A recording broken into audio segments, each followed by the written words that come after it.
আমার নাম হচ্ছে দীপা। আমি উত্তরা 11 নম্বর সেক্টরের বাসিন্দা। এখানে আমরা স্থানীয়। আপু, উদ্যোক্তা হওয়ার স্বপ্নটা কিভাবে শুরু হয়েছিল? আচ্ছা, ব্যাপার হচ্ছে গিয়ে এক তো হচ্ছে আমাদের বাংলাদেশে কোথাও জব করতে হলে আপনার একাডেমিক দিক থেকে খুব ভালো ডিগ্রি থাকা লাগে। হ্যাঁ, তো আপনার যেহেতু আমার এটা ছিল না, I could not complete my study, তো যার কারণে জব আমাকে কখনো টানে নাই। আমার সবসময় ইচ্ছা ছিল যে ঘর থেকে কিভাবে কিছু করা যায়।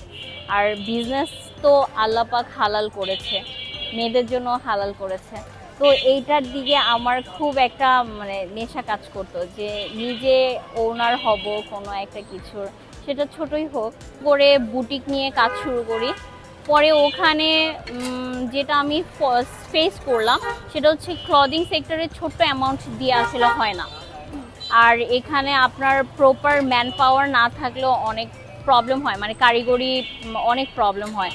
তো ওখানে আমি পরপর 2বার লস খেলাম। যে দেখে আমি ইন্সপায়ার্ড হয়েছি। উনি হোমমেড ফুড নিয়ে কাজ করতো। তো আমি নিজেও খাদক মানুষ, খেতে আমার খুব ভালো লাগে। তো পরে চিন্তা করলাম যে আচ্ছা ঠিক আছে, তাহলে খাবার নিয়ে কাজ শুরু করতে খুব বেশি টাকার প্রয়োজন হয় না। এটা হচ্ছে সবচেয়ে বড় কথা, হচ্ছে আপনার একটু ধৈর্য থাকতে হবে, সহ্য থাকতে হবে, আর আপনাকে ওই পরিমাণে এটার প্রতি ডেডিকেটেড হইতে হবে। তাইলে হচ্ছে কি আপনি you can do something better.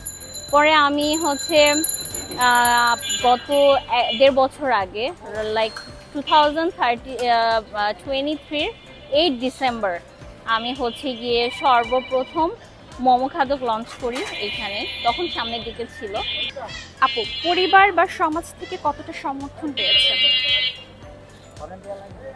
আচ্ছা, এইটার ব্যাপারে যেটা বলবো সেটা হচ্ছে গিয়ে, যেহেতু আমি এখানে স্থানীয়, তো আমি যখন প্রথমে এটা শুরু করার কথা আমার বাসায় বলেছিলাম, তখন আমার বাবা একটু অসম্মতি জানিয়েছিল। এটা খুবই স্বাভাবিক, কারণ আপনি একজন ওনার এলাকার মধ্যে, তো রোড সাইডে যখন আপনি কিছু শুরু করবেন, যেহেতু আমাদের সমাজ ব্যবস্থাটাই একটু এরকম, তো ডেফিনেটলি তখন আপনার একটু অসম্মতি থাকবে। এটা আমার প্যারেন্টসের জায়গা থেকে আমি টোটালি বলছি যে এটা তাদের কোনো ফল্ট।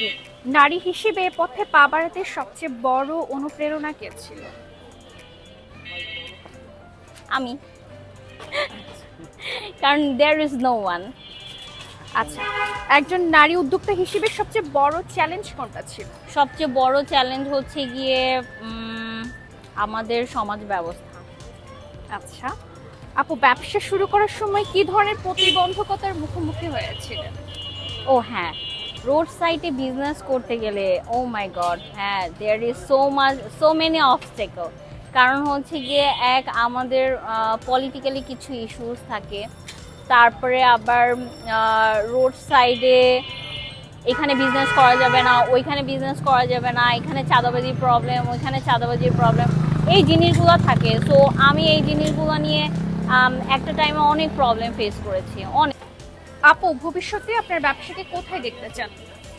আচ্ছা, ব্যাপার হচ্ছে সবারই তো আসলে ব্যবসা নিয়ে ড্রিম থাকে অনেক।